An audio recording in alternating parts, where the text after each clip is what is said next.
Olá, gente. Estamos em mais uma quarta-feira reunidos para prosseguirmos nos comentários do livro Mestre de Amor, ditada pelo Divaldo Franco, né, por Joana de Ângeles. Hoje, introduzindo um novo capítulo, de número 12, denominado No Grande Bem. Não esqueças da eficácia da prece no caminho do grande bem. Quando estamos a serviço dos elevados ideais, não raro as tormentas nos surpreendem os passos a cada instante. Então é bonito, né? Porque a oração, né, a prece, ela deveria ser esse nosso refrigério, né? Quando o mundo externo está caótico, e ainda mais perseguindo, como ele fala ali, né, no grande bem, ainda mais perseguindo valores elevados, né, cultivando a nossa reforma íntima, tentando nos melhorar, frequentemente a gente é assaltado realmente por essas circunstâncias e por essas tormentas que chegam do nada, como se fosse assim, né, repentinamente. E aí a prece teria esse papel de nos trazer de volta para o nosso centro, de nos dar realmente quase um alimento espiritual, né? Que muitas vezes essas incompreensões, né, esses desagrados em relação aos outros vão começar a acontecer, né? E ao longo do capítulo ele vai dizer muitas vezes em que é, em muitas ocasiões a gente não vai agradar, e por não agradar também, a gente vai se sentindo um pouco apartado, né? Não pertencente ali à grande massa, e isso também nos dá um sentimento assim, de incompreensão, de solidão, né? E a prece, como se fosse mesmo uma âncora que não nos deixa ficar muito ali à deriva também, né? Que nos dá esse centro mesmo. Sob variadas formas, forças conjugadas nos seguem, assaltando-nos a paz interior a rudes golpes de impiedade bem dirigida. Nem sempre é claro o céu do cristão decidido quando servindo a Jesus. Eu acho que o mais bonito é ver que vários autores espirituais, Joana de Ângeles, um Emmanuel, eles vão ter muitas lições nesse sentido. Então, sobretudo, perceber uma grande verdade que existe por detrás disso, né?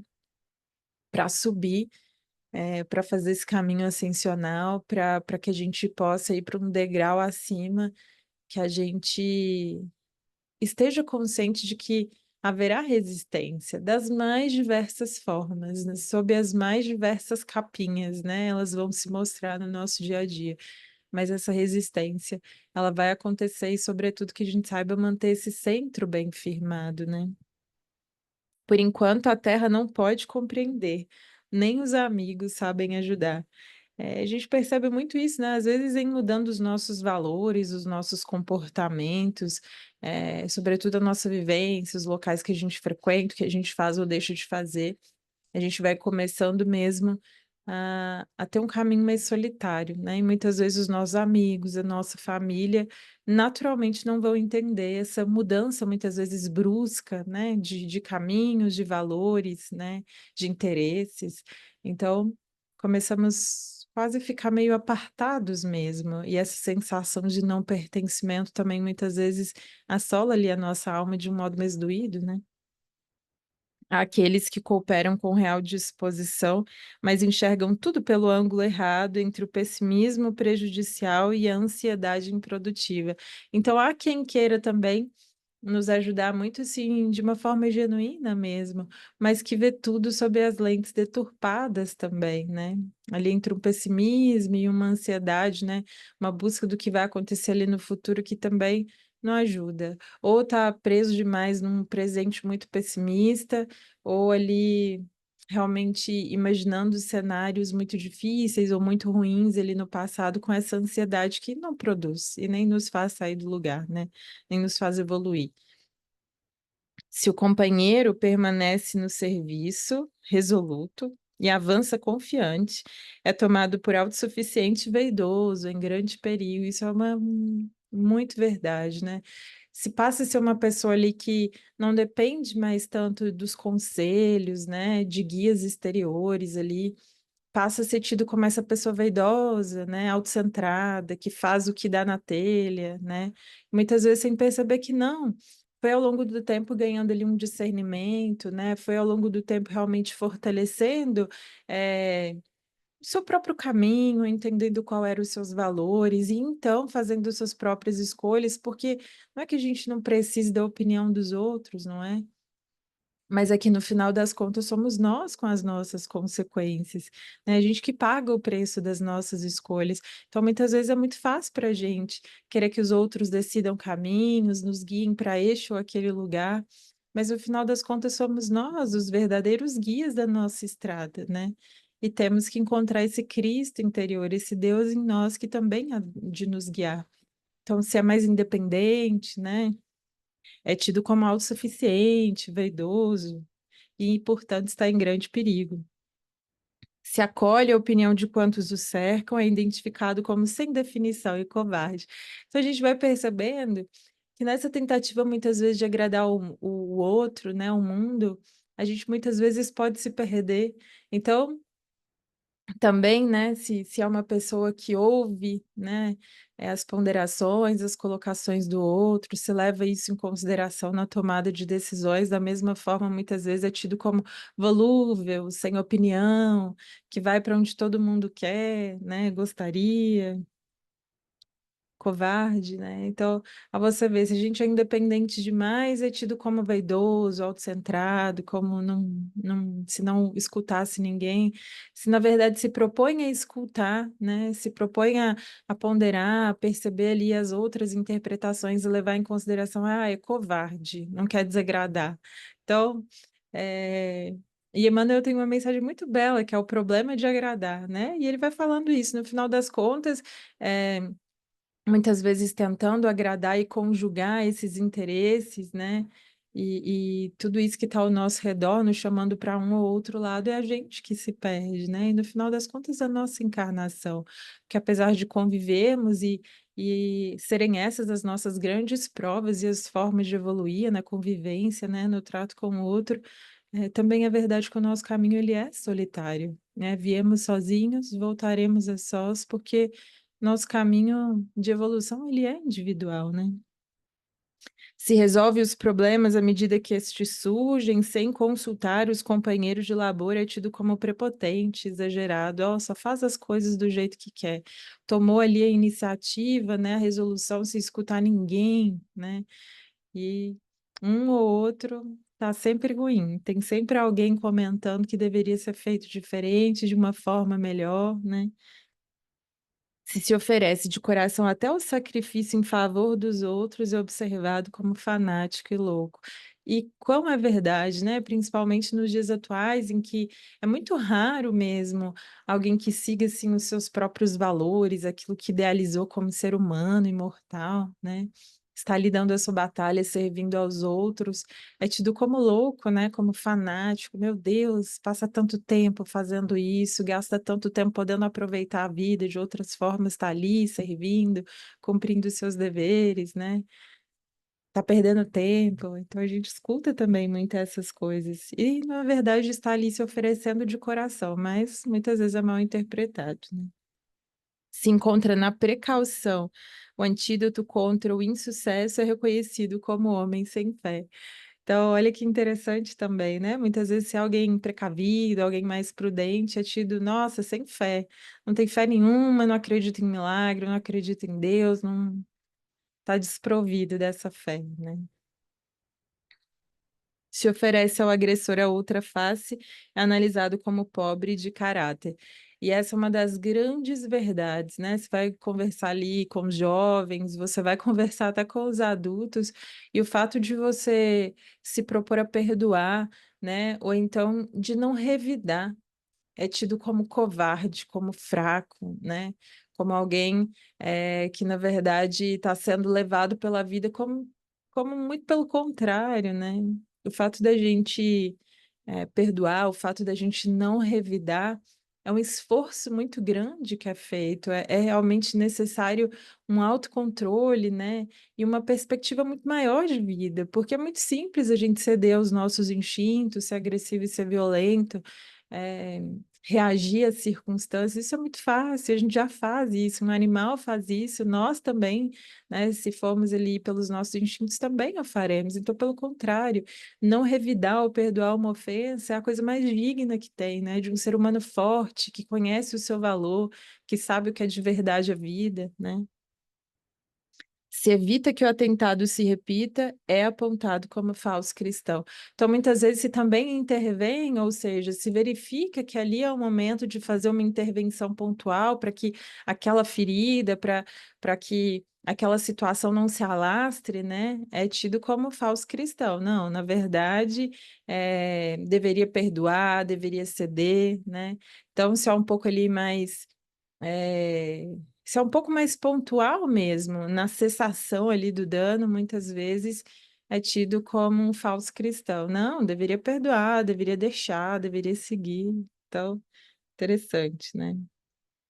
Entre os companheiros, só raramente medra a fraternidade sem compreensão nem suspeita, exigência nem acrimônia. Só raramente. E é verdade, muito.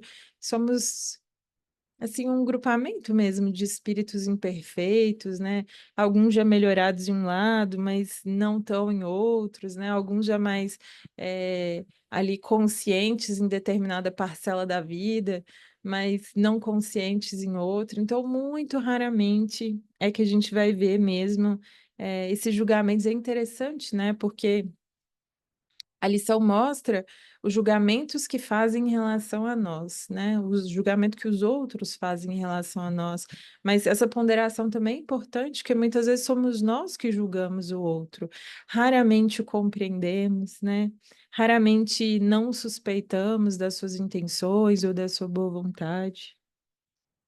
Por isso, não consideres o mal além do pouco valor que tem. Isso é tão bonito, né?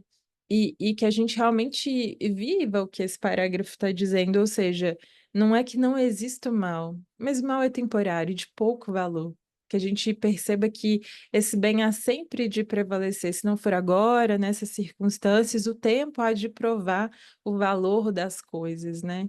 Então, que a gente não dê valor também demasiado a esse mal que há em nós, que há no outro, que há no mundo, que há na vida, nas pessoas com as quais a gente convive, que a gente não dê tanto valor e tanto espaço para esse mal, né? Para pensar sobre isso, porque, como diz aqui Joana, de pouco valor. Somos filhos da luz. Confiemos na luz do sol. Olha que belo, somos filhos da luz. Confiemos na luz do céu.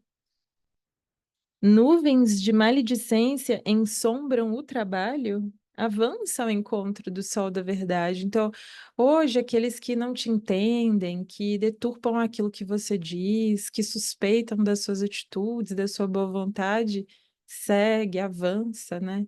Não tenta provar o contrário. Não tenta gastar muito tempo, seja remoendo a situação, seja ficando chateado, ou seja, se justificando, porque muitas vezes em nada melhora a situação, nada disso.